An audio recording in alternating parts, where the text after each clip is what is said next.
You know, when the Galactic Council labels your homeworld Class 13 Death Planet, you'd expect acid rain and flesh-eating bacteria. But here's the thing, Earth's real danger isn't what kills you. It's what makes you stronger. I've seen species crumble under half the pressure humans call Tuesday. Let me show you why our Death World designation is the galaxy's biggest misunderstanding. Let me start by explaining how the galaxy measures habitability. The Council's classification system ran on 12 neat categories, everything from paradise worlds, with perfect atmospheric composition, to barrens with barely sustainable conditions. Their scale had worked without a hitch for 12,000 cycles, handling every planet from methane swamps to crystalline deserts with bureaucratic efficiency. Then Earth's data hit their screens and broke everything. Their senior assessor stared at the readings like he'd found a gas leak in the office. Every standard for habitability was violated simultaneously. Atmospheric pressure that would crush most species, gravity fluctuations, radiation levels that required constant cellular repair, seasonal extremes that could freeze or boil water within the same orbital cycle.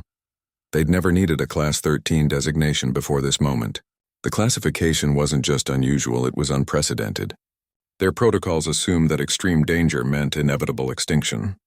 They looked at Earth's volatility and concluded any species there would be extinct or nearly so. The report essentially wrote itself. Hostile environment, incompatible with complex life, recommend quarantine. Their entire assessment model was built around risk avoidance. They measured survivability thresholds, calculated catastrophe probabilities, and filed everything into tidy danger categories. Earth didn't fit their metrics because it operated on a different principle entirely. Not how to avoid danger, but how to use it. The resolution was simple, yet system-shattering. Earth broke their entire classification framework because it defied all their comfortable assumptions about cosmic safety. They'd built a galaxy where danger meant retreat, where threat indicators triggered evacuation protocols. Earth presented them with a planet where danger was just Tuesday. Their assessment team spent weeks arguing about procedural exceptions. They debated whether to classify by maximum threat level or average conditions. They even considered creating subcategories for transient habitability windows during milder seasons. Nothing fit. The whole situation would have been comical if it wasn't so fundamentally disruptive to their worldview. Here was a planet that by all rights should have been uninhabited, yet showed clear signs of technological civilization. Their sensors detected energy signatures, orbital infrastructure, even atmospheric alterations consistent with industrial activity, which brings us to the human who walked into their perfectly safe station. The one who'd grown up breathing an atmosphere that could spontaneously generate thunderstorms on a planet where the ground sometimes shook itself apart for fun. The walking contradiction who treated their carefully calibrated environment like a slightly dull vacation destination. You know what the Galactic Council expected when a human finally arrived after declaring their world uninhabitable? They anticipated either a corpse barely clinging to life or some broken survivor crawling from the wreckage of a barely functional escape pod. Their medical team stood by with trauma kits and decontamination protocols, ready to treat psychological shock and radiation burns. Instead, they got Alex Reyes, xenobiologist, smiling like someone who'd just found the best parking spot at the mall. The human walked off the transport with a casual stride, scanned the reception committee with open curiosity, and introduced themselves with a relaxed, "Hey there, I'm from Earth's Interstellar Exchange Program." No tremor in the voice, no wide-eyed terror at the alien surroundings, just the calm demeanor of someone visiting a moderately interesting new city. Then came the playful correction that broke their entire first contact protocol. Alex glanced at the Class 13 Death Planet designation flashing on the welcome screen and said, "Welcome to not your death planet," with the tone of someone correcting a minor spelling error. The station's first contact specialist, Zix, could barely form words through his translator. His mandibles clicked uselessly as he tried to process the discrepancy between expectation and reality. All his training involved comforting traumatized survivors from borderline habitable worlds. He'd rehearsed speeches about offering sanctuary, providing psychological support, helping refugees adjust to civilized environments. His entire professional existence revolved around the assumption that extreme planets produced broken people. This human acted like they'd just arrived at a slightly interesting conference, checking their data pad for the schedule of events while Zix's emergency response team stood around looking foolish with their unused medical kits. Their first fundamental misunderstanding was assuming danger meant defeat. They'd built their entire interspecies relations framework on the premise that hostile environments create traumatized populations. They expected fear, withdrawal, perhaps even aggression born from constant survival stress. What they got was a scientist who asked about the station's recycling systems before inquiring about sleeping arrangements. At one point, Zix just muttered, "Smooth," real smooth, to himself in disbelief as Alex complimented the architectural design of the docking bay. The human noticed a stress fracture in a support beam that their own engineers had missed for cycles, pointing it out with a casual, "Might want to get that looked at," before continuing the tour. Their assumption that Earth's dangers would produce primitive, fear-driven creatures evaporated in the face of someone who treated existential threats like mildly inconvenient weather. The resolution was both simple and profoundly unsettling. Their models had failed because they measured environmental hostility rather than adaptive response. They'd cataloged predators, tectonic activity, and atmospheric toxins without considering what constant challenge does to a species' problem-solving capabilities. Alex moved through the station with the effortless competence of someone who'd grown up troubleshooting emergencies before. Breakfast, which brings us to the moment they offered the human standard nutrient paste, expecting gratitude for providing life-sustaining calories. Here's where things got truly bizarre for the observers. They offered Alex the standard nutrient paste designed for optimal survival efficiency, a balanced caloric slurry that met all known biological requirements for carbon-based life forms. The human looked at the dispenser unit like it was offering punishment rather than nourishment. No gratitude, no relief at receiving sustenance, just a puzzled expression followed by a polite decline. Alex explained that humans eat for enjoyment, culture, and social bonding. The concept of food as art rather than fuel was completely alien to their framework. Zix's translator struggled with terms like culinary tradition and flavor profile, concepts that had no equivalent in his species' vocabulary. His people consumed nutrient paste in private cubicles for maximum efficiency and safety. Ingestion was a biological necessity, best handled without distraction or social complication.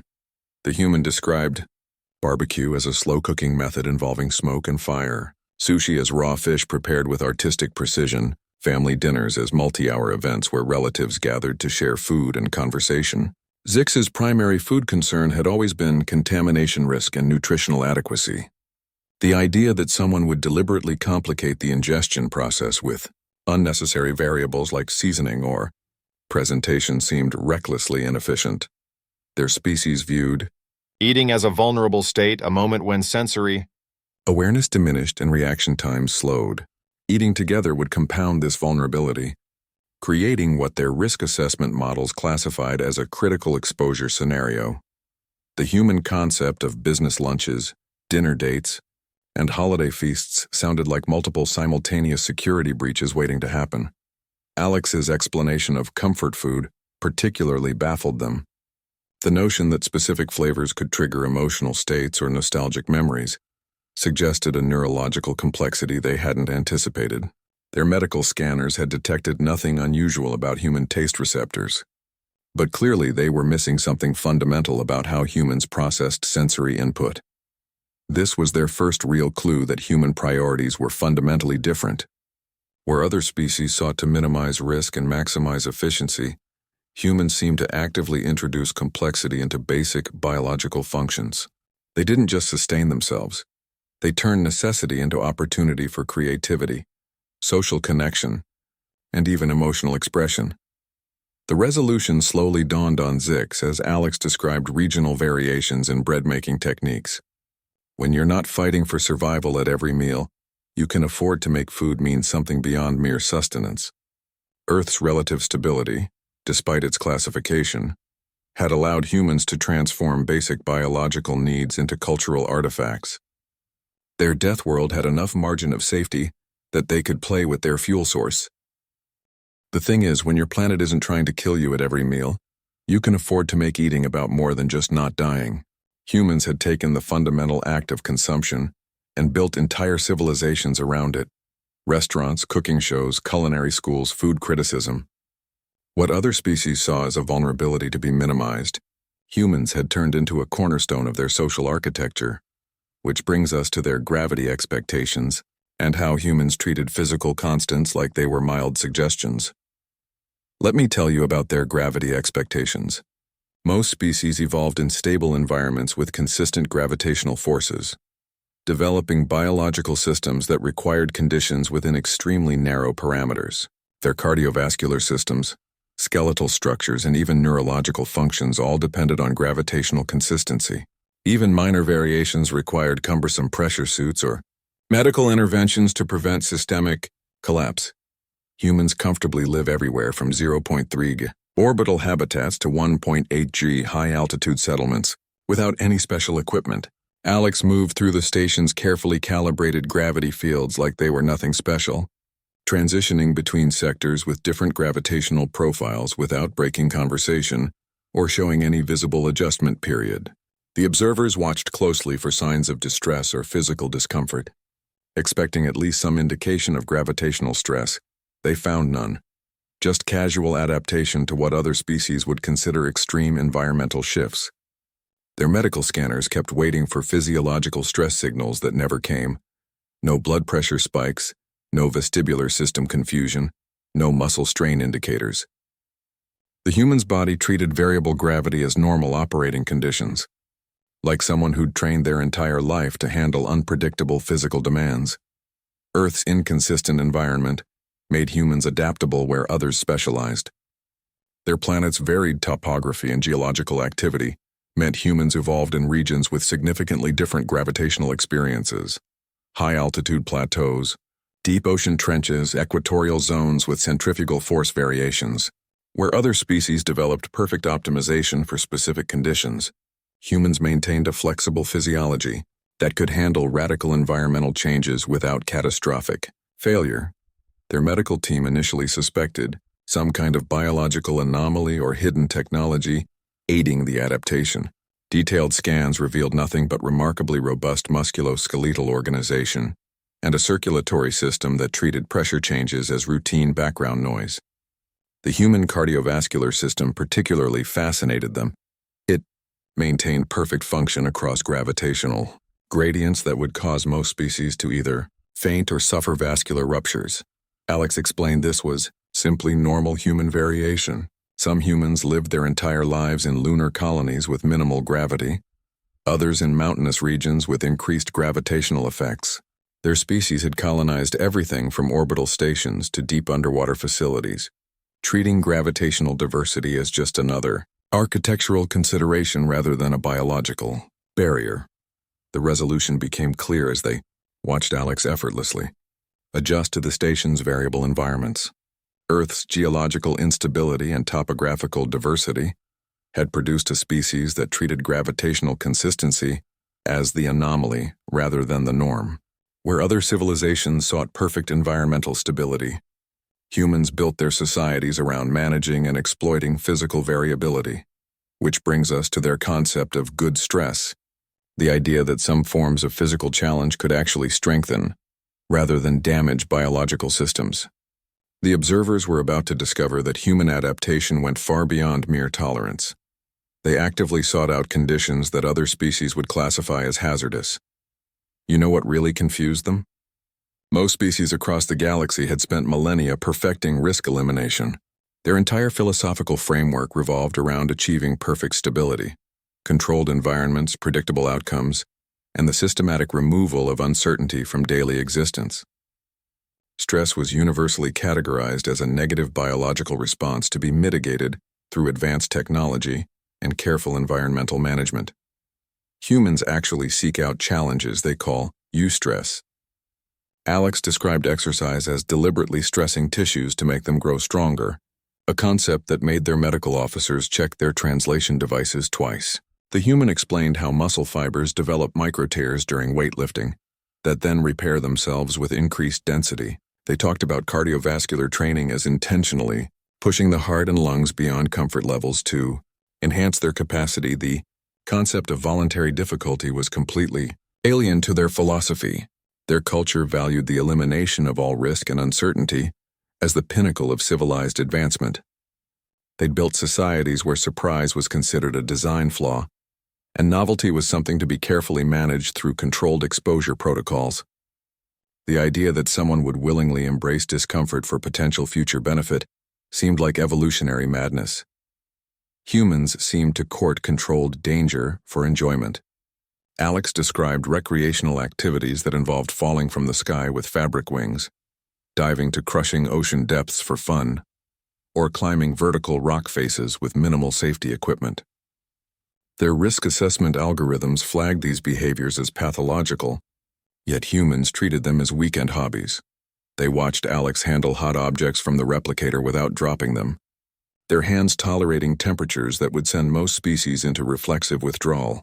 The human explained this was just basic kitchen experience, learning through minor burns how to handle heat safely.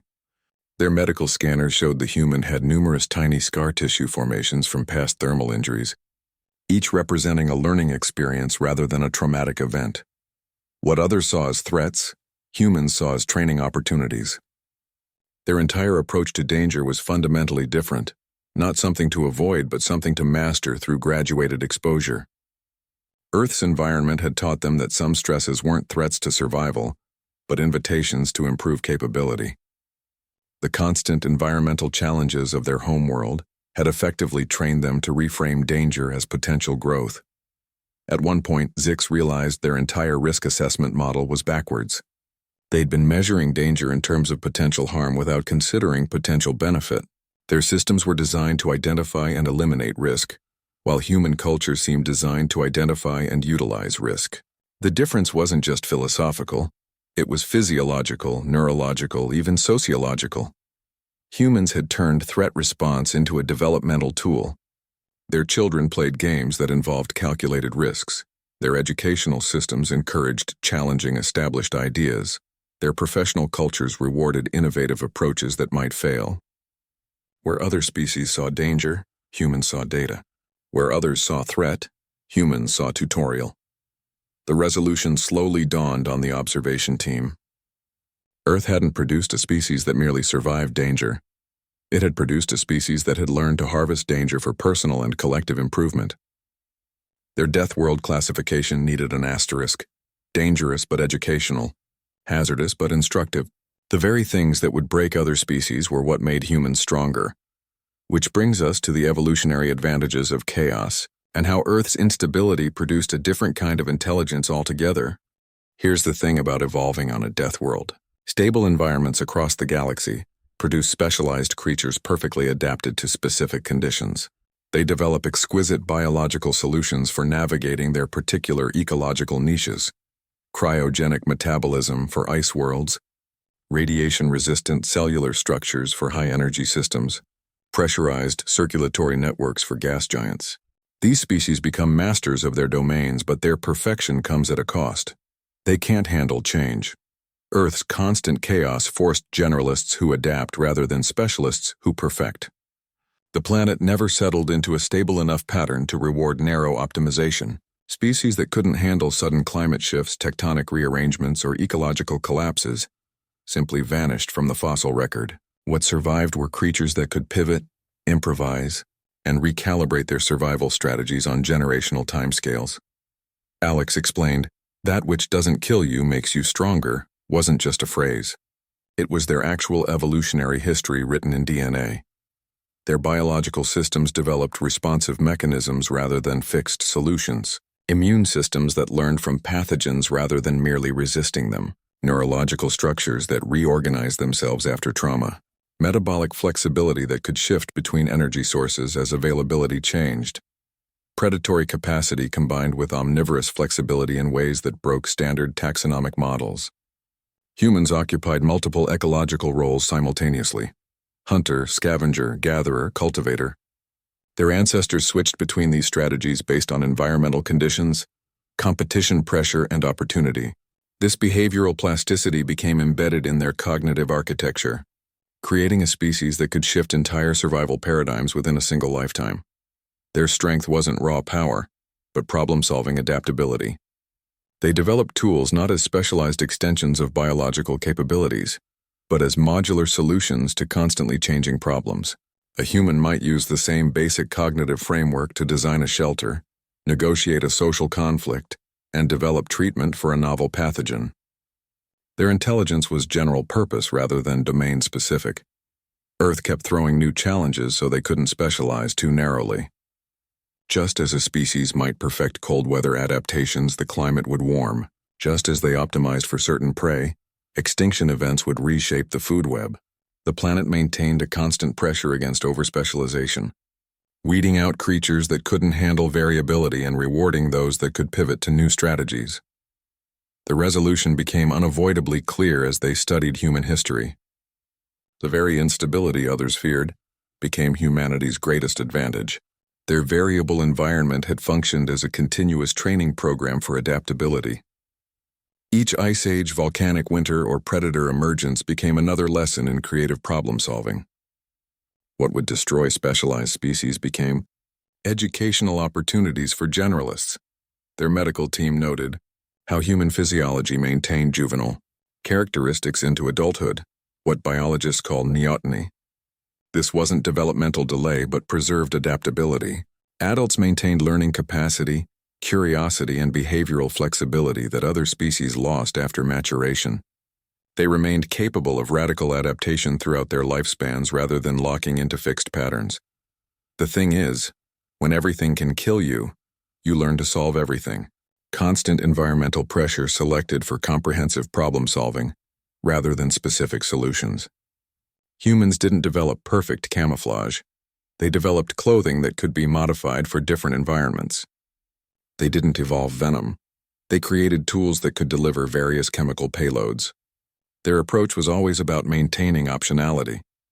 This evolutionary background explained their reaction to the station's environment. What the Galactic Council saw as a perfectly calibrated safe space, humans saw as oddly constrained. The lack of variability felt artificial, almost oppressive. Their systems kept waiting for changes that never came, like muscles anticipating exercise that never arrived. The safety felt like deprivation. Let me describe their reaction to Earth's life forms. They expected simple dangers like acid oceans or radiation belts, straightforward hazards that fit neatly into their risk assessment matrices. Standard planetary evaluation protocols handled corrosive atmospheres and radioactive decay with predictable containment procedures. Their classification system understood primitive threats that followed basic physical laws. Instead, they got a frog whose skin toxin can kill by touch, a creature that secreted neurotoxins so potent that a single milligram could terminate a full-grown adult from most species. Alex explained how indigenous cultures traditionally use these secretions to poison dart tips, turning a biological defense mechanism into a hunting tool. The observers watched holograms of brightly colored amphibians hopping through rainforests, their vibrant patterns serving as natural warning signs against predation. The human cataloged parasites that hijack brains, describing organisms that take control of host nervous systems to complete their reproductive cycles. They showed examples of worms that manipulate insect behavior, making ants climb vegetation to be eaten by grazing animals. Another parasite replaced fish tongues, functioning as a false organ while feeding on host blood. Each example demonstrated evolutionary strategies that crossed into what other species would consider biological horror. Alex presented organisms that infect insects to spread spores, fungi that grow through host bodies before erupting into reproductive structures. The human explained cordyceps varieties that control ant behavior, directing them to climb to optimal positions for spore dispersal. Their medical team watched animations of fungal growths bursting from insect exoskeletons with clinical detachment that barely concealed their revulsion. The human presented these with fascination rather than fear, treating each example as a marvelous adaptation rather than a terrifying anomaly. Alex's tone remained that of an excited researcher sharing particularly interesting findings, not someone describing nightmares made flesh. Their enthusiasm for parasitic wasps that lay eggs in living hosts stood in stark contrast to the observers' growing discomfort. Their medical officer, Threll, finally said, "I think we've all learned quite enough," after the third example of reproductive strategies involving host manipulation. His translation module conveyed the precise tone of professional detachment covering profound biological revulsion. The team had reached their capacity for horrifying ecological adaptations in a single briefing session. The galaxy's simplifications about deadly couldn't capture Earth's complexity. Their classification systems dealt in broad categories: toxic, radioactive, corrosive, not the intricate biological warfare happening between species. They measured environmental hazards, not the evolutionary arms race that produced creatures that turned other organisms into puppets or incubators. Earth's dangers were invitations to study and understand, not just avoid. Humans approached these biological marvels with scientific curiosity, rather than reflexive terror. Their response to discovering a new parasite involved research papers and medical applications, not quarantine protocols and extermination campaigns. They saw evolutionary innovation where others saw only threat. The resolution became clear as Alex explained how study of these organisms led to medical breakthroughs. Venoms became pain medications, parasites inspired surgical techniques, fungal networks suggested new communication systems. Humans had learned to harvest knowledge from danger, turning biological threats into intellectual resources. Which brings us to the bacteria we literally can't live without, the microscopic ecosystems that humans carry within their own bodies. The observers were about to discover that human survival depended on maintaining relationships with organisms other species would exterminate on contact. You know what really unsettled them? They'd always assumed advanced species would systematically eliminate all parasites and microorganisms through sterilization protocols and biological filters. Their medical science focused on creating perfectly sterile environments, treating any foreign organism as contamination requiring immediate eradication. Their ideal healthcare scenario involved zero microbial presence, a completely sanitized biological state they considered the pinnacle of medical advancement. Humans are covered in beneficial bacteria they literally cannot live without.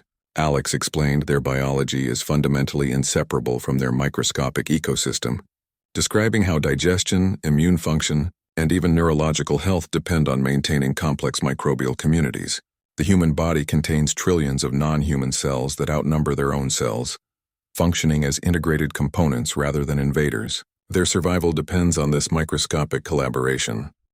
Viruses, bacteria, fungi, all function as part of their operating system rather than external threats. Alex described how bacteriophages regulate bacterial populations, how gut flora manufacture essential nutrients, how skin microbiomes protect against pathogenic invasion. Humans don't just tolerate these organisms, they actively maintain them through dietary choices, environmental exposures, and deliberate microbial management. Their bodies function as carefully balanced ecosystems rather than sterile vessels. Their immune system treats challenges as learning opportunities rather than elimination targets. Instead of seeking perfect sterility, human defenses develop through continuous low-level exposure to microbial threats. This constant interaction trains their immunological memory, creating flexible response systems that can handle novel pathogens through pattern recognition rather than pre-programmed reactions. Their protection comes from experience rather than isolation. The concept of sterile perfection was biologically impossible for humans. Their evolutionary path had integrated microorganisms so thoroughly that attempting complete sterilization would cause systemic collapse. Alex explained how antibiotic treatments that disrupt microbial balance often cause more health problems than they solve, how overly clean environments correlate with increased autoimmune disorders, how their biological systems actually require constant microbial interaction to function properly. Their strength came from continuous adaptation to microscopic threats, rather than avoidance of them. Earth's pathogen-rich environment had forced their immune systems to develop remarkable flexibility and memory capacity. Where other species created sterile bubbles, humans developed sophisticated internal defense networks that learned from every encounter. Their protection was dynamic rather than static, adaptive rather than fixed. Human resilience was built on integration with danger, not isolation from it.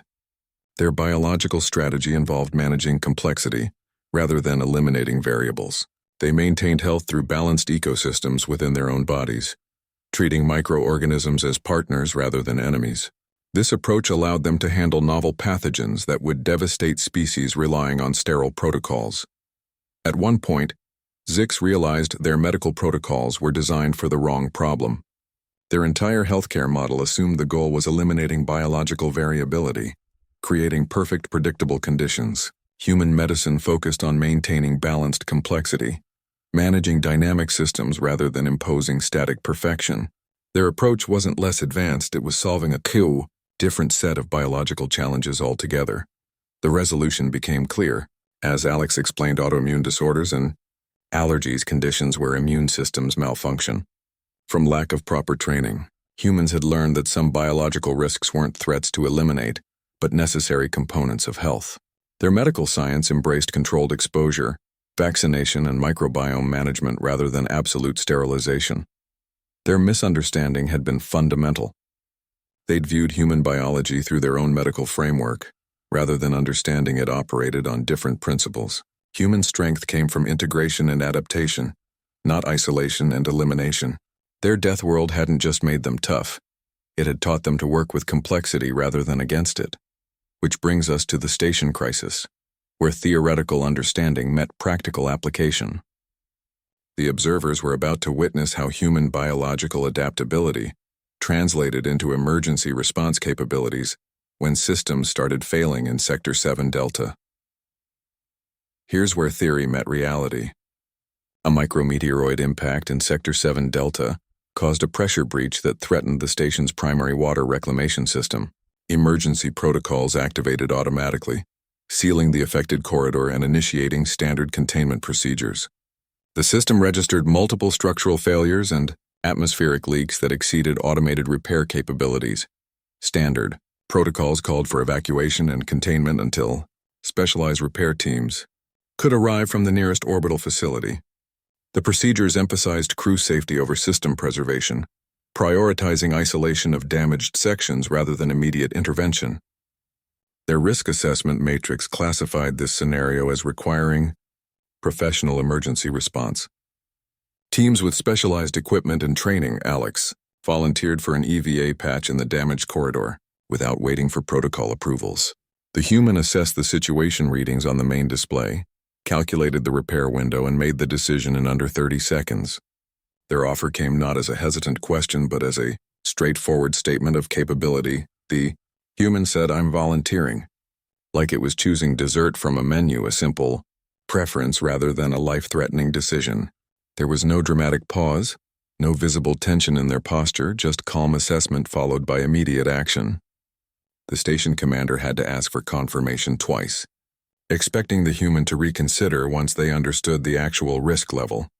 Alex insisted, "Humans are really good at dealing with hostile environments," as if stating a simple fact about weather tolerance. They explained that every human space program includes extensive emergency response training for exactly this type of scenario. The human's assessment focused on the technical requirements rather than the danger factors, treating the breached corridor as an engineering problem rather than a death trap. They expected hesitation or at least professional caution, standard risk assessment protocols, equipment checks, maybe even some psychological preparation rituals. Their species typically required meditation periods and risk acceptance ceremonies before undertaking dangerous operations. The human simply requested the repair kit and began suiting up while others were still processing the emergency alert. The human treated a lethal space like an interesting puzzle. They discussed pressure differentials and sealant application techniques with the focus of someone solving a complex equation. Their attention remained on the technical parameters: viscosity requirements for zero-gravity adhesives, thermal expansion coefficients, structural stress distribution patterns. The vacuum that could kill them in seconds became just another variable in the repair calculation. This was their first live demonstration of death world adaptability. The theoretical discussions about human resilience became observable fact, as Alex methodically prepared for the emergency operation.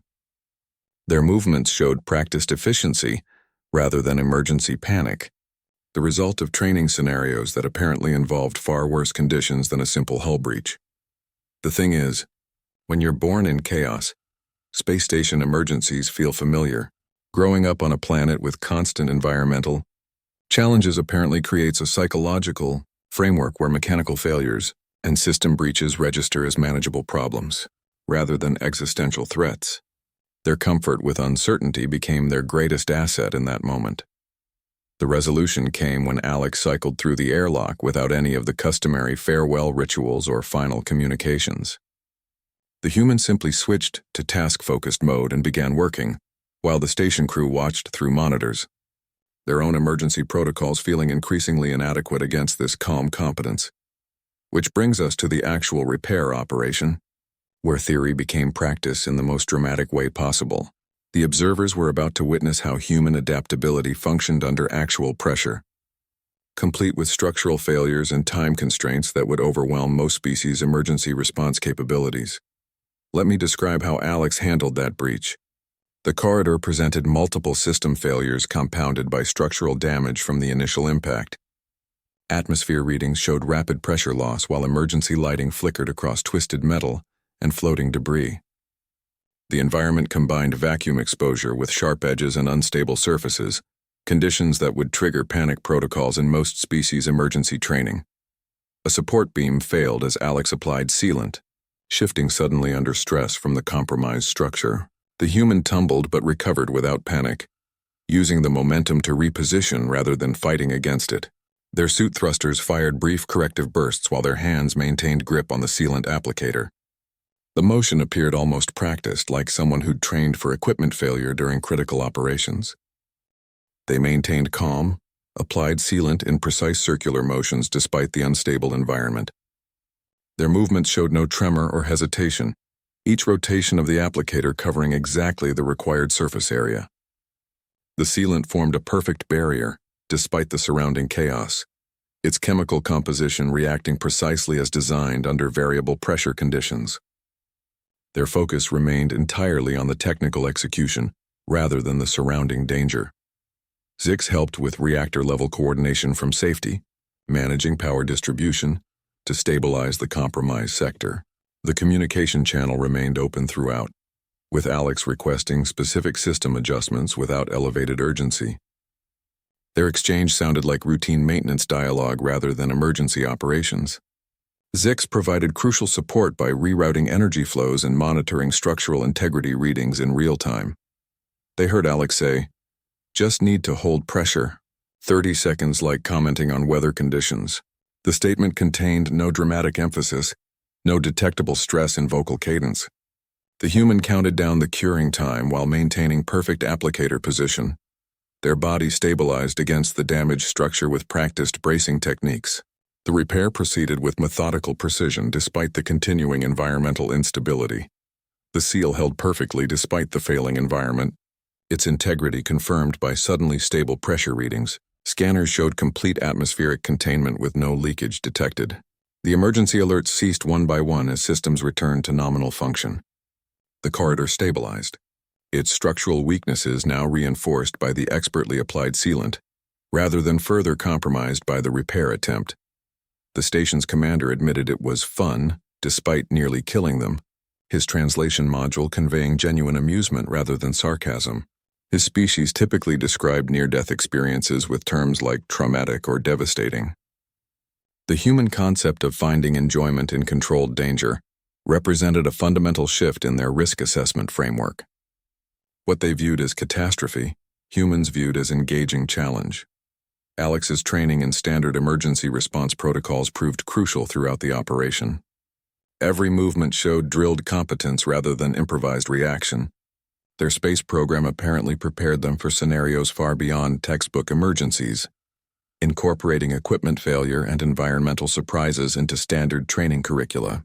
This preparation turned potential disaster into manageable operation. The collaborative effort between Alex and Zix demonstrated human appreciation for teamwork under pressure. The human recognized when to request assistance rather than stubbornly proceeding alone. Their communication remained clear and efficient despite the stress factors, focusing on task completion rather than emotional processing. This practical approach to crisis management emphasized results over drama, which brings us to the redefinition of courage and how the observer's understanding of bravery required complete revision after watching someone treat extreme danger as technical challenge rather than existential threat. Their concepts of heroism involved overcoming fear through willpower, but humans seem to operate on an entirely different emotional framework altogether. You know how they defined bravery before this? Their entire culture equated courage with absence of fear, the ideal being a state of perfect emotional control where danger triggered no physiological response whatsoever. Their military honors went to those who showed no pulse elevation during combat. Their emergency responders trained to eliminate all autonomic reactions to crisis situations. Fear represented a system failure, something to be eliminated through conditioning and pharmaceutical intervention. Alex demonstrated action despite fear during the repair operation, performing with technical precision while experiencing full physiological stress responses. The human later admitted to being terrified throughout the entire procedure, describing elevated heart rate, adrenaline surges, and the classic fight-or-flight symptoms their medical scanners had detected, but misinterpreted as signs of impairment rather than engagement. Their assumption had been that these responses would degrade performance, not enhance it. But Alex explained fear was just data, not a reason to freeze. The human described it as an information delivery system, heightened awareness, accelerated processing, physical readiness indicators. Where their species saw system errors, humans saw system optimization. Their training focused on interpreting fear signals rather than suppressing them, learning to distinguish between useful warning data and unnecessary panic responses. This reframing turned what others considered liability into capability. Their species saw fear as a deterrent to action, a biological stop sign that prevented recklessness. Their entire risk management philosophy treated fear as the final authority on whether to proceed with any given operation. If an action triggered fear responses, their protocols mandated withdrawal and reassessment until safer alternatives could be developed. This approach ensured survival but severely limited their capacity for innovation in crisis situations. Humans treated fear as a motivator and information source, using the physiological response to enhance performance rather than inhibit it. Alex described how their training incorporated fear management techniques, breathing control, focus exercises, cognitive reframing that transformed anxiety into concentration. Their approach recognized fear as an evolutionary tool for handling danger, not an obstacle to be eliminated. This perspective allowed them to operate effectively in conditions that would trigger automatic withdrawal in other species. The difference between paralysis and purposeful action became starkly visible during the repair operation. While their personnel would have frozen or withdrawn upon experiencing such intense fear responses, Alex used the adrenaline surge to maintain hyper-focus on technical tasks. The humans' hands remained steady not despite the fear, but because they'd learned to channel the physiological response into motor control rather than panic. Their training had effectively weaponized their own autonomic reactions.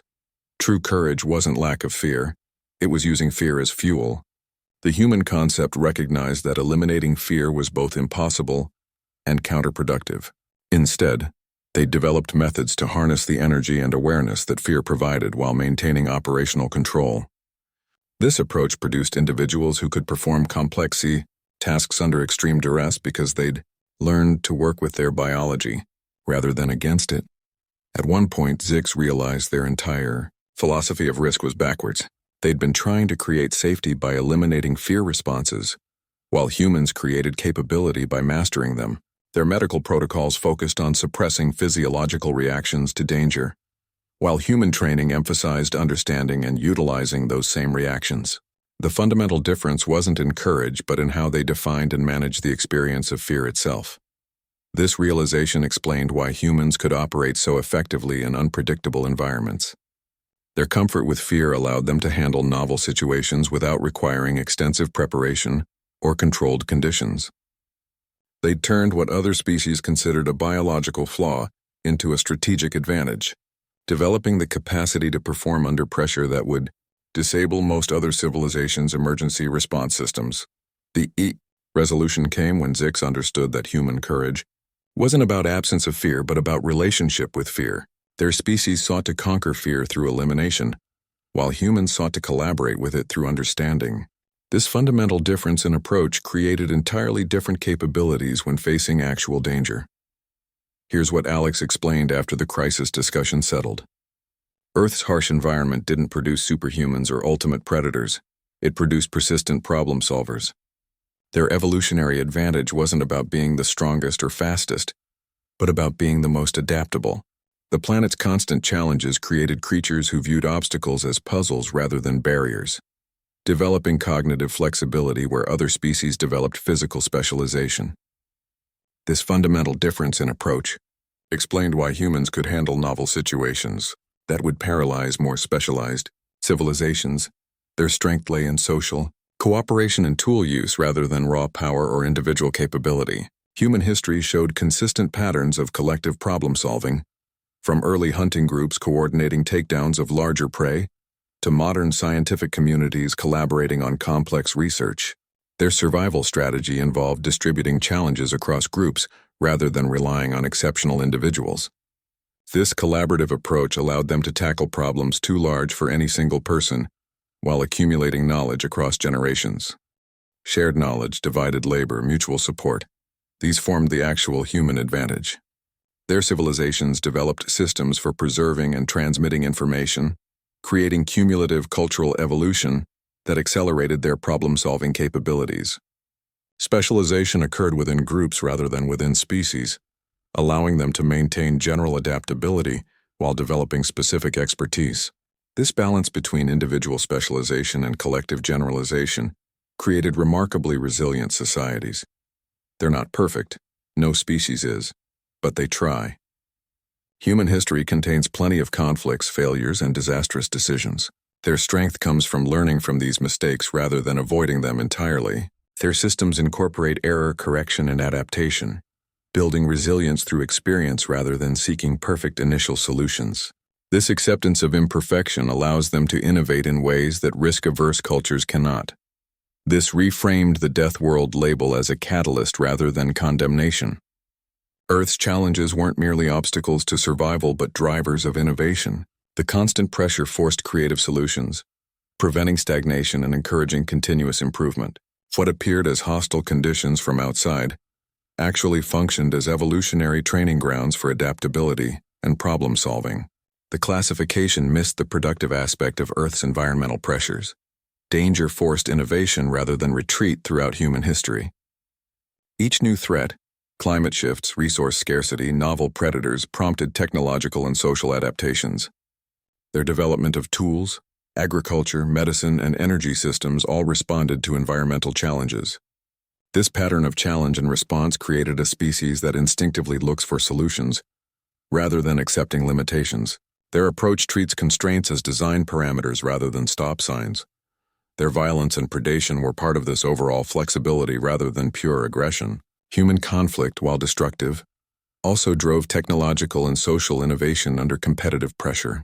Their capacity for both cooperation and competition created dynamic systems that could adapt to changing circumstances through multiple strategies.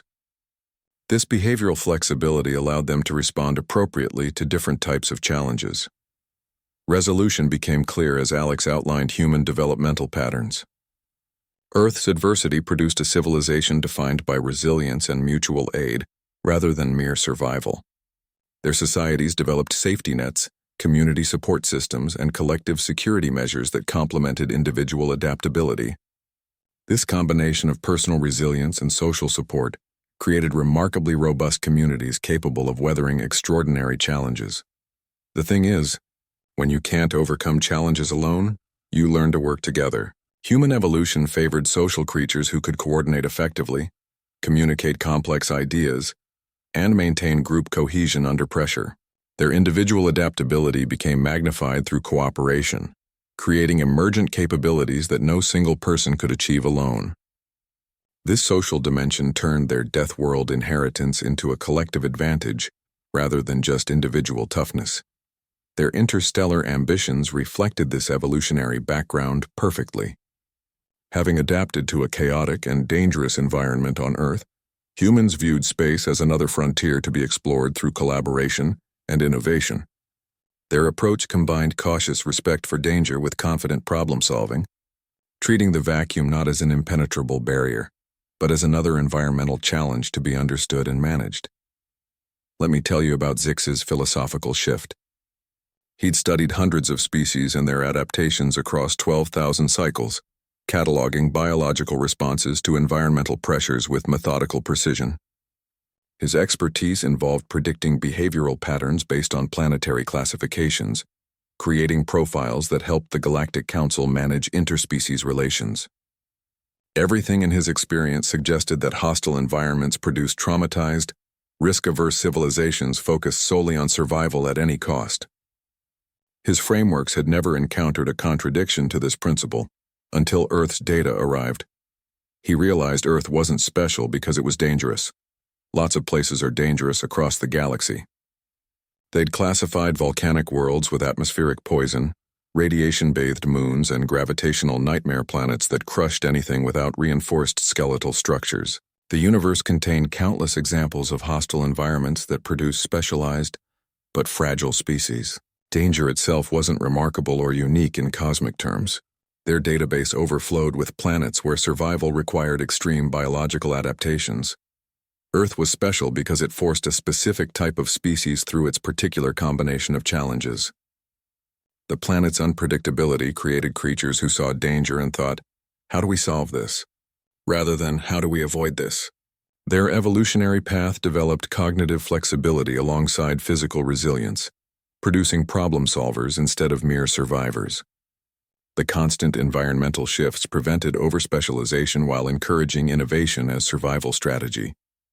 This combination created a species that treated obstacles as invitations rather than barriers. The humans' reply cemented it during their final debriefing. When Zix expressed his transformed understanding, Alex simply said, "We help. We problem solve." This straightforward statement captured their entire approach to existence. Their species had turned collective problem-solving into biological imperative, developing social structures that amplified individual capabilities through cooperation. The response contained no grand philosophical claims, just practical acknowledgement of their fundamental operating principles. They don't give up when things get hard. They get creative. Their history showed consistent patterns of innovation emerging from crisis situations. Resource scarcity drove technological development. Environmental challenges spurred engineering solutions, and biological threats advanced medical science. Each new problem became an opportunity to develop new capabilities rather than a reason to retreat.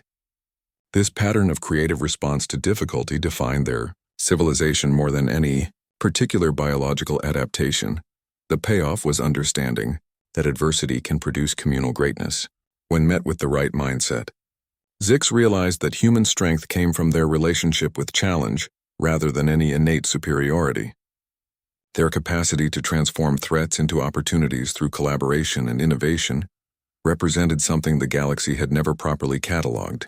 This reframing turned their Death World classification from warning label into developmental context. His entire risk assessment model required revision after this realization. The frameworks that treated danger as something to be eliminated needed expansion to include the concept of productive challenge. Human civilization demonstrated that some levels of difficulty could enhance rather than diminish capability when approached with the right tools and attitudes. Their example suggested that complete safety might actually limit development rather than enable it. Zix's reports to the Council emphasized this paradigm shift in understanding human capabilities. He explained that Earth's classification needed to account for both the environmental hazards and the adaptive responses they triggered. The planet hadn't just created survivors. It had created innovators who turned constraints into creative opportunities. This perspective transformed how the Galactic Council viewed not just humanity, but their entire approach to evaluating emerging civilizations. Which brings us to the Council's unprecedented reclassification, where bureaucratic tradition met revolutionary thinking. The committee members who had initially advocated for strict quarantine measures now faced evidence that their entire evaluation system might require fundamental restructuring. Their comfortable categories couldn't accommodate a species that treated danger as educational material rather than existential threat. You know how bureaucracies hate changing forms? The Galactic Council had maintained the same 12-category classification system for millennia, treating planetary assessment protocols with the reverence most species reserve for religious texts. Their forms had standardized fields, predetermined risk matrices, and decision trees that accounted for every conceivable environmental variable except one: a planet that created superior adaptability through constant challenge. Their entire administrative apparatus was built around risk avoidance, rather than capability development. They created an entirely new classification just for Earth, because nothing in their existing framework could capture its paradoxical nature. Class 13A. Adaptive Paradise acknowledged the fundamental contradiction their initial assessment had missed. The designation recognized that while Earth maintained environmental conditions that would devastate most civilizations, those same conditions had produced a species with remarkable resilience and problem-solving capabilities. The A suffix represented their acknowledgement that they'd been measuring the wrong variables all along. Earth may be hostile, but it created remarkable resilience through evolutionary pressure rather than eliminating it. The elder noted humanity could teach confronting challenges directly, stating that the galaxy needed a species that doesn't merely survive adversity, but grows stronger from it, faces fear and chooses courage, and sees danger and responds with innovation rather than retreat. This perspective shift acknowledged that their own systems had potentially created stagnation through excessive caution. They proposed joint research to study Earth's biosphere, recognizing that their understanding of evolutionary adaptation required fundamental expansion. The initiative aimed to understand what other marvels the planet might contain, beyond the terrifying predators and parasites they'd already cataloged. This represented a significant departure from their standard quarantine protocols, signaling a new willingness to learn from rather than merely contain dangerous environments. Some members still worried about risk and contamination, arguing that introducing Earth's biological material could have unforeseen consequences across galactic ecosystems. Their concerns reflected the very risk aversion that the new classification sought to balance. These traditionalists viewed the adaptive paradise concept as dangerously romanticizing conditions that had legitimately earned the Death World label through millennia of evolutionary violence. The resolution emerged through careful compromise. The designation recognized that danger forged something valuable, not just deadly, when met with the right biological and cultural responses. Earth's classification now included both the environmental hazards and the adaptive capabilities they produced. This dual perspective allowed them to maintain appropriate safety protocols while acknowledging the unique value human civilization represented. At one point, they realized their fear was limiting their progress more than any actual threat from Earth.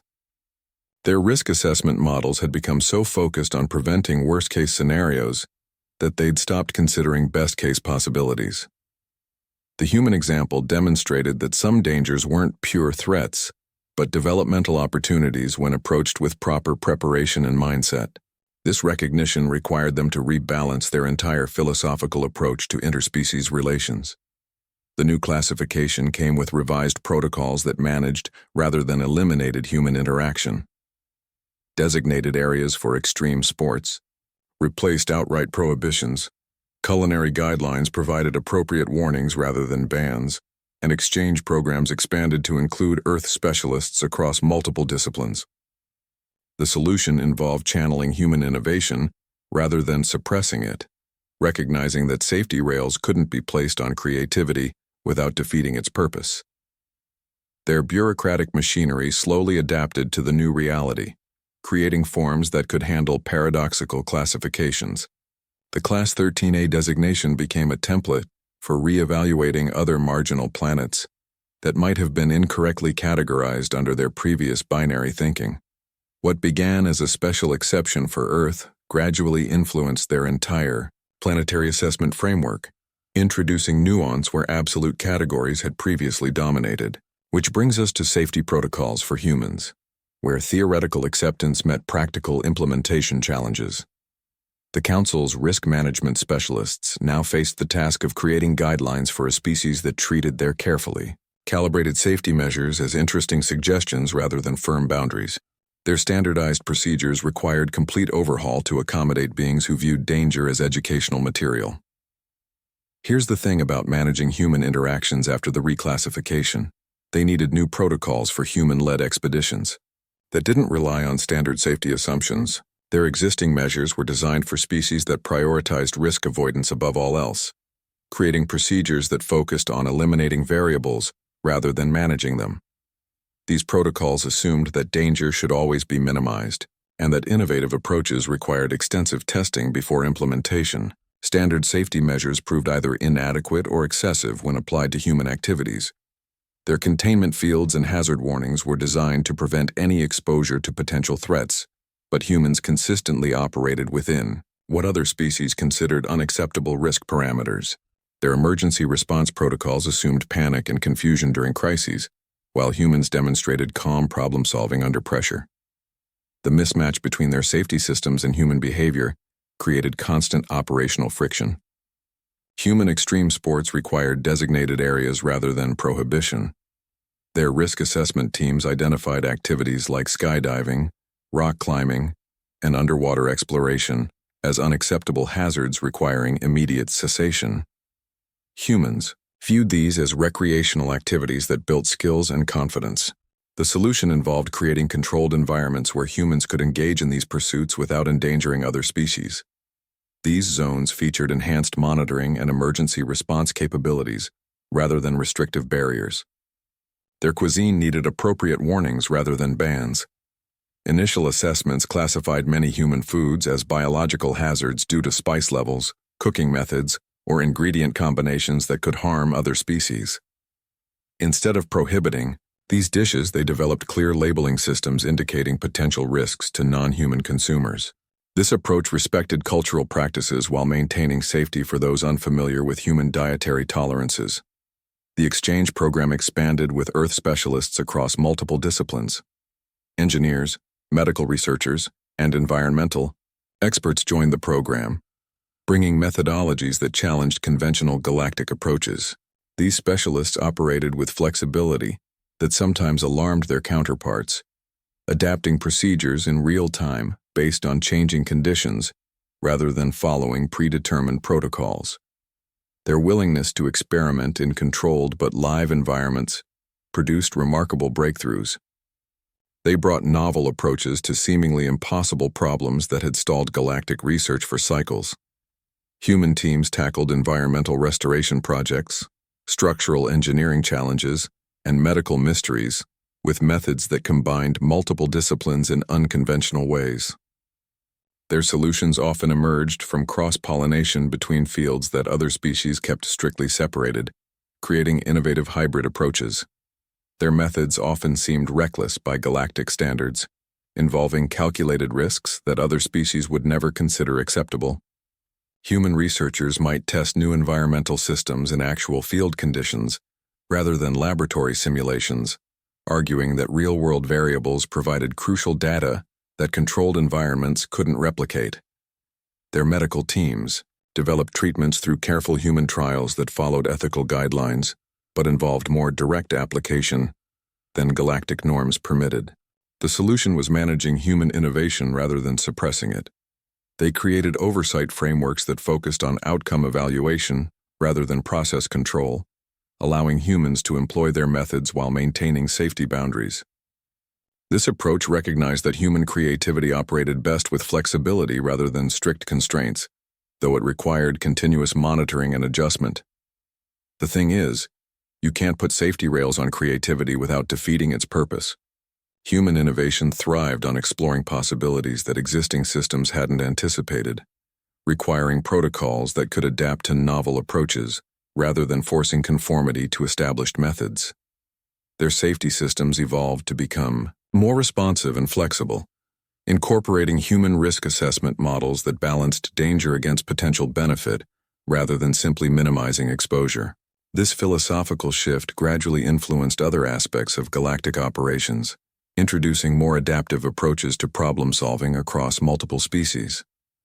The human example demonstrated that some level of managed risk could produce capabilities that pure safety protocols never would. Their methods, while initially alarming, ultimately enhanced galactic resilience through diversified approaches to challenges. Let me describe Zix's first trip to the Death World. He expected constant danger and defensive living, force fields around every building, citizens in protective gear, infrastructure designed for maximum security rather than comfort. His mental image involved humans existing in fortified settlements, treating their environment like a continuous tactical situation requiring constant vigilance and containment protocols. The reality proved so different it took 3 planetary rotations to recalibrate his expectations. Instead, he found Seattle's rain, parks with playing children and open-air markets operating like any civilized world. People walked without environmental suits, buildings featured extensive windows rather than reinforced barriers, and public spaces emphasized accessibility over security. The atmosphere contained no detectable toxins beyond normal biological particulates. The gravity felt comfortable rather than crushing, and the temperature variation fell within normal galactic parameters for inhabited worlds. His initial sensor sweep showed nothing matching the extreme conditions from Earth's classification file. People learning resilience through everyday challenges became visible everywhere. Children climbed playground equipment that would qualify as hazardous materials training on other worlds. Their falls met with encouragement rather than panic. Street vendors served food at temperatures that required careful handling. Customers managing the heat through experience rather than protective equipment. Construction sites operated with safety measures that focused on training rather than elimination of all risk factors. The entire culture seemed designed to build capability through graduated exposure rather than absolute protection. The balance of danger and awe was unlike anything he'd known. Majestic mountain ranges stood beside tectonically active zones, breathtaking ocean views accompanied by powerful undertows. Vibrant ecosystems contained both stunning beauty and legitimate hazards. Humans maintained this equilibrium through knowledge and preparation rather than avoidance. Their approach respected danger, while refusing to be dominated by it, creating societies that embraced their environment's full complexity. He experienced food as culture rather than mere sustenance, sharing meals that involved complex preparation techniques and social rituals. The concept of enjoying spicy dishes that caused physiological reactions made sense in context. Humans treated minor discomfort as sensory experience rather than warning signal. Their recreational activities involved calculated risks that built skills and confidence, from water sports to mountain hiking, all approached with systematic training rather than recklessness. The human normalcy was galactic exceptionalism. What appeared ordinary to Earth's inhabitants represented revolutionary thinking to outside observers. Their comfort with variability, their acceptance of managed risk, their cultivation of resilience through everyday experience. These were capabilities most civilizations systematically eliminated through excessive safety protocols. Earth's apparent normality concealed sophisticated adaptive strategies developed over millennia of confronting environmental challenges. Their beauty and diversity gave the galaxy new possibility. The variety of ecosystems, cultural traditions, and biological marvels demonstrated that danger and wonder could coexist productively. Human art, music, and literature reflected this complex relationship with their environment, creating works that celebrated both the terrifying and magnificent aspects of their world. This richness suggested new approaches to cosmic exploration that balanced caution with curiosity. Resolution came through understanding Earth's lesson was about thriving through courage and cooperation. Humans hadn't conquered their dangerous world through brute force or technological domination. They'd learned to work with its complexities through collective intelligence and shared knowledge. Their strength came from embracing challenge rather than eliminating it, turning potential threats into sources of capability and wonder. Which brings us to the final assessment, where observations became official policy and revolutionary thinking met bureaucratic reality. The Galactic Council faced the challenge of incorporating this new understanding into their established frameworks, balancing their traditional risk aversion with the demonstrated benefits of human adaptability. Their final classification would need to reflect both the dangers and opportunities Earth represented. You know how this story ends? The formal report crystallized the new status quo that had been brewing since Alex first stepped onto the station. After cycles of observation, debate, and bureaucratic wrangling, the Galactic Council finally issued their definitive assessment. The document ran to 13 volumes of analysis, case studies, and revised protocols, but its core message was surprisingly straightforward once you stripped away the administrative padding. It confirmed humans are from a Class 13 death world, maintaining the original classification's factual basis about environmental hazards. The report detailed atmospheric instability, tectonic violence, biological competition, and radiation exposure that would render most planets uninhabitable. Their sensors had recorded everything correctly the first time. The initial assessment wasn't wrong about the dangers, just incomplete in its understanding of their effects, but also confirmed this origin makes them uniquely valuable to the galactic community. Their evolutionary path produced capabilities that specialized civilizations had lost through generations of perfect environmental control. The very factors that made Earth dangerous were what forged human resilience, turning planetary challenges into evolutionary advantages rather than extinction events. This recognition represented a fundamental shift in their evaluation framework. Adaptability, cooperative strength, inexhaustible problem-solving became the highlighted attributes in the final summary. The report emphasized how humans approach novel situations with flexible thinking rather than fixed responses, how they distribute challenges across groups rather than relying on individual specialists, and how they treat obstacles as puzzles requiring creative solutions rather than barriers requiring avoidance. These traits emerged directly from their planetary environment's constant demands. Earth became a catalyst for galactic advancement precisely because of its classification, rather than despite it. The Council acknowledged that their own risk-averse approaches had created stagnation in several research areas, particularly those involving unpredictable environments or novel biological systems. Human methods offered alternative pathways that balance safety with progress, introducing managed risk as a development tool rather than elimination target. Progress requires risk and discomfort. They demonstrated this through both historical analysis and contemporary observation. The report cited examples from medical research where human trials advanced treatments faster than laboratory models, engineering projects where field testing revealed solutions, simulation missed, and exploratory missions where direct engagement produced breakthroughs. Cautious approaches hadn't achieved in cycles. Their willingness to operate in uncertain conditions became recognized as asset rather than liability.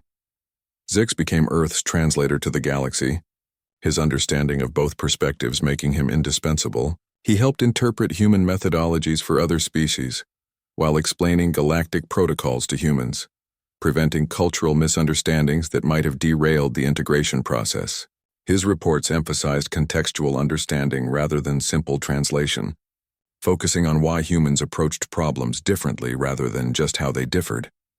The classification approved: Earth, Class 13A, Adaptive Paradise. Humanity full council membership granted with all accompanying rights and responsibilities.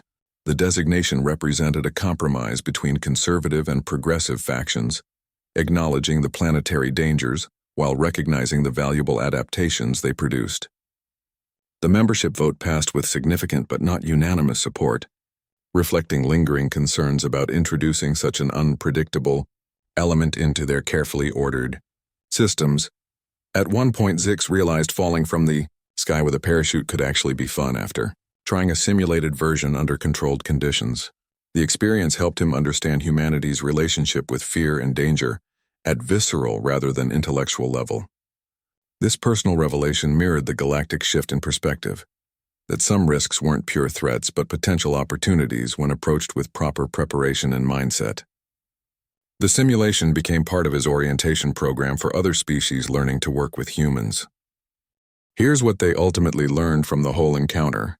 The galaxy had spent millennia fearing what it didn't understand, building elaborate classification systems and quarantine protocols to manage uncertainty. Their approach treated the unknown as inherently threatening, developing increasingly complex barriers between themselves and anything that didn't fit their comfortable categories. This defensive posture had served them well for generations, preventing numerous potential disasters but also limiting their growth. Their systems prioritized safety over discovery, consistency over innovation, predictability over potential. Humanity showed that danger could be domesticated through understanding rather than avoidance. Alex demonstrated that what appeared threatening from outside often contained valuable lessons when approached with curiosity rather than fear. Their death world hadn't created monsters. It had forged the most resilient species the galaxy had encountered, one that viewed challenges as opportunities rather than threats. This perspective shift forced a re-evaluation of their entire risk management philosophy, moving from pure defense to engaged management. The Council's initial misunderstanding became their greatest opportunity for growth. Their flawed classification of Earth as merely a death world forced them to confront their own limitations in evaluating other civilizations. This recognition opened pathways for incorporating new approaches to problem-solving, environmental management, and interspecies collaboration. The very error that nearly caused them to reject humanity ultimately enriched their capabilities across multiple disciplines. They learned to see challenges as puzzles rather than threats, adopting human approaches to complex problems. Their engineers began incorporating graduated risk into training programs. Their medical researchers explored controlled exposure therapies, and their strategists developed more flexible response protocols. This shift from avoidance to engagement produced remarkable breakthroughs in areas that had stagnated under pure caution-based approaches. The human example demonstrated that some obstacles weren't barriers, but invitations to develop new capabilities. Humanity's place was earned through adaptation, not conquest. Their integration into galactic society came through demonstrated value rather than forceful imposition. They brought unique problem-solving capabilities, collaborative approaches, and resilience that complemented existing systems without replacing them. Their methods provided alternative pathways where traditional approaches had reached limitations, creating synergies that enhanced overall galactic capabilities. Resolution came through understanding that the deadliest world had birthed the most adaptable species, permanently changing galactic perspective.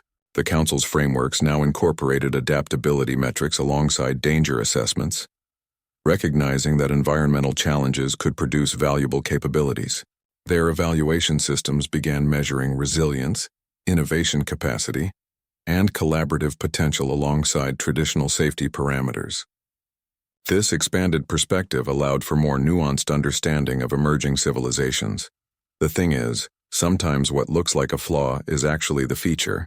Earth's environmental volatility wasn't a design flaw but an evolutionary catalyst. Human risk tolerance wasn't recklessness but sophisticated risk management.